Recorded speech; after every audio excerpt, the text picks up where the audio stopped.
सुप्रभात बच्चों। आज 7वीं कक्षा में मैं एक नया पाठ प्रारंभ करने जा रहा हूँ। यह पाठ हिंदी के प्रसिद्ध कवि रहीम के दोहे से संबंधित हैं। इसमें कुल 5 दोहे रहीम के दिए गए हैं। रहीम कवि की खासियत क्या है कि इनके जो दोहे हैं वो मानव के व्यावहारिक जीवन से संबंधित हैं। दैनिक जीवन में जो अनुभूतियाँ होती हैं, जो अनुभव होते हैं, इससे संबंधित बड़ी शिक्षाप्रद इनकी पंक्तियाँ होती हैं। जीवन में शिक्षा जो अनुभव से ली जाती है, उन्हीं को अपने दोहों में रहीम कवि ने स्पष्ट करने की कोशिश की है। यानी इनका जो साहित्य है दैनिक व्यावहारिक जीवन की अनुभूतियों पर टिका हुआ है। दैनंदिन जीवन में जो हम अनुभव करते हैं, उन अनुभवों के आधार पर जो हमें शिक्षा मिलती है, जो हमें सीख मिलती है, प्रेरणा मिलती है, उसी से संबंधित बातें रहीम कवि ने अपने दोहों में स्पष्ट करने की कोशिश की है। देखिए, इनके सारे दोहे बड़े लोकप्रिय हैं, गेय हैं, इन्हें गाया जा सकता है और फिर इनका अर्थ समझ करके दैनिक जीवन में उसकी प्रासंगिकता को भी देखा जा सकता है। दिन प्रतिदिन के हमारे जीवन में इसकी प्रासंगिकता दिखाई पड़ती है। आइए देखते हैं। पहला दोहा है, कहि रहीम संपत्ति सगे, बनत बहुत बहुरीत, विपत्ति कसौटी जे कसे, तेई साँचे मीत। कहि रहीम, रहीम कवि कहते हैं कि संपत्ति यानी संपत्ति, धन दौलत, समृद्धि, सगे, सगे मतलब अपना, सगा संबंधी, यानी संपत्ति अपना बना लेती है। जब हम सुखी रहते हैं, हमारे पास धन संपदा होती है, तो बहुत सारे लोग अपना संबंध हमसे जोड़ने लगते हैं। हमारे बहुत सारे संगी साथी, सगे संबंधी बन आते हैं। कब? जब हम सुखी होते हैं, समृद्ध होते हैं, धनी होते हैं। बनत बहुत बहुरीत, तरह तरह से, बहुत बहुरीतियों से, रीति मतलब तरीका, बहुत तरीके से हमारे सगे संबंधी बढ़ते चले जाते हैं, बनते चले जाते हैं। तरह तरह से अपना संबंध हमसे जोड़ने लगते हैं। कब? जब हम सुखी होते हैं, जब हम धनी होते हैं, जब हमारे पास दौलत होती है, तो तरह तरह के तरीकों से लोग अपना संबंध हमसे जोड़ते हैं और हमारी जो सगे संबंधियों की संख्या है वो निरंतर बढ़ती चली जाती है। लेकिन ये सारे सगे संबंधी सही रूप में सगे नहीं होते। ये स्वार्थ से जुड़े होते हैं। ये हमसे संबंध इसलिए जोड़ते हैं क्योंकि इसमें इनका स्वार्थ छिपा होता है। ये स्थायी नहीं होते हैं। कवि कहता है कि विपत्ति कसौटी जे कसे, विपत्ति की कसौटी पर। विपत्ति किसको कहते हैं? यानी हमारे बुरे दिन, कठोर अनुभव वाले दिन, विपन्नता के दिन, मुसीबत के दिन। कसौटी कहते हैं जिस पर किसी चीज़ की शुद्धता की परीक्षा होती है, वो कसौटी है। कसना मतलब उस कसौटी पर खरा उतरना, उस कसौटी की परीक्षा से पास कर जाना, यानी परीक्षण होना। तेई साँचे मीत, तेई मतलब वही, साँचे मतलब सच्चा, मीत मतलब दोस्त। कि कहता है कि जब हम सुखी होते हैं, समृद्ध होते हैं, धनी होते हैं, तो तरह तरह से, बहुत प्रकार से हमारे सगे संबंधियों की संख्या बढ़ती चली जाती है। तरह तरह से लोग हमारे साथ संबंध जोड़ते हैं, लेकिन वे सभी वास्तविक संबंध नहीं होते।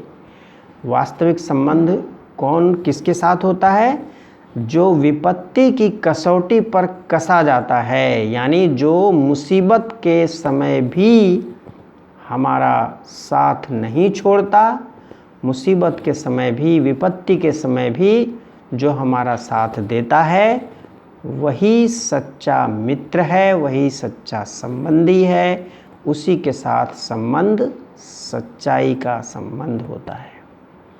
बाकी धन संपदा के दौरान हमारे धनी होने के कारण बहुत सारे लोग जो हमारे सगे संबंधी बन जाते हैं, वे केवल स्वार्थ में बनते होते हैं। मुसीबत के क्षणों में वे सभी छोड़कर भाग जाते हैं, ये कोई काम नहीं आते। इसीलिए कहता है कि मुसीबत की कसौटी पर, विपत्ति की कसौटी पर जो कसा जाता है, वही सच्चा संबंधी होता है। कितना बड़ा व्यावहारिक सत्य है यह हमारे जीवन का। जब तुम धनी होते हो, जब तुम्हारे पास पैसे होते हैं, तो उसके चलते तुम्हारे आसपास तुम्हारे मित्रों की संख्या बहुत बढ़ जाती है। लेकिन जब तुम मुसीबत में फंसते हो, तो अच्छे अच्छे मित्र भी साथ छोड़ देते हैं। ये जीवन की सच्चाई है। जीवन के हर क्षेत्र में इसको देखा जा सकता है, इस सच्चाई का अनुभव किया जा सकता है। ठीक है? तो सच्चा मित्र कौन है? जो मुसीबत में भी काम आए, जो विपत्ति के समय भी काम आए, विपत्ति के समय भी बना रहे, वही सच्चा मित्र है। वरना मित्र तो हमारे धन संपत्ति के लालच से तरह तरह से बन जाते हैं, वे सभी सच्चे मित्र नहीं होते। सच्चे मित्र वे होते हैं जो वास्तव में मुसीबत के समय, विपत्ति के समय भी हमारा साथ नहीं छोड़ते। ठीक है? स्पष्ट हुआ? लिख सकते हैं इसको आप अपने शब्दों में लिखेंगे इस बात को। अब आइए दूसरा दोहा देखते हैं। जाल परे जल जात बही। जाल, मछली पकड़ने के लिए जाल लगाया जाता है ना, तो जाल पानी में डालने के बाद पानी तो निकल जाता है, लेकिन मछली फंस जाती है। जबकि मछली को पानी बहुत प्रिय है, उसका जीवन ही पानी है। पानी के बिना मछली नहीं रह सकती, लेकिन पानी मछली का साथ नहीं देती, पानी निकल जाता है और मछली बेचारी फंस जाती है। जाल परे जल जात बही। जाल पड़ते ही जल जो है बह जाता है, पानी निकल जाता है। तजी मीनन को मोह, मछली का मोह छोड़ करके पानी जाल में से होकर निकल जाता है, मछली बेचारी अकेली रह जाती है बिना पानी के। यानी जो पानी के बिना मछली नहीं रह सकती, पानी के प्रति उसका जो प्रेम है अथाह है, लेकिन वह पानी मछली के साथ नहीं बंधा है, वह पानी मछली का साथ छोड़ करके जाल पड़ते ही निकल जाता है। रहीमन मछली नीर को तऊ न छाड़ती छो। बावजूद इसके मछली जो है वह पानी का प्रेम छोड़ नहीं पाती है।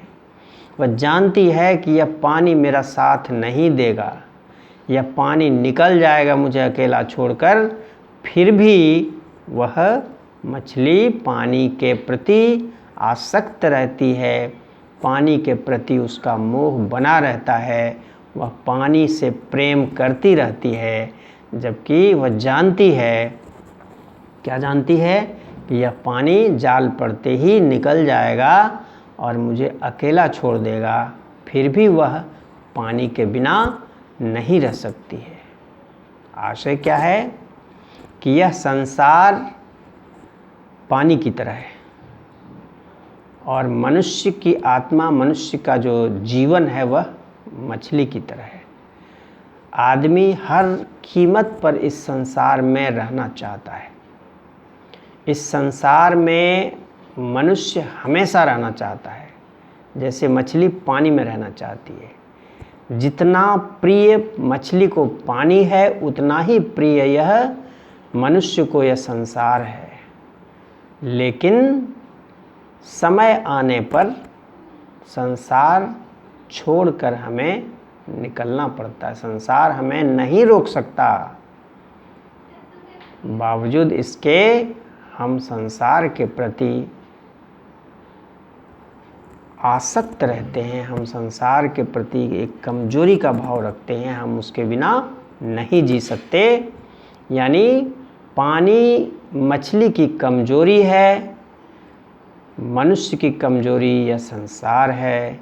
जबकि मछली भी जानती है कि यह पानी हमें छोड़कर निकल जाएगी, और मनुष्य भी जानता है कि यह संसार हमें भी बचा नहीं पाएगा। ठीक है, कितना बड़ा सत्य है जीवन का। तो ये दोनों दोहे जो हैं, इसको आप इसके अर्थ को अपने शब्दों में लिखेंगे। और इसके साथ ही इसका पहला का प्रश्न है कि कवि के अनुसार सच्चा मित्र कौन है। और दूसरे प्रश्न का क्या है कि मछली पानी के बिना नहीं रह सकती, लेकिन पानी मछली का मोह छोड़ करके निकल जाता है। इससे हमें क्या शिक्षा मिलती है। ठीक है, इसको आप लिखेंगे। धन्यवाद।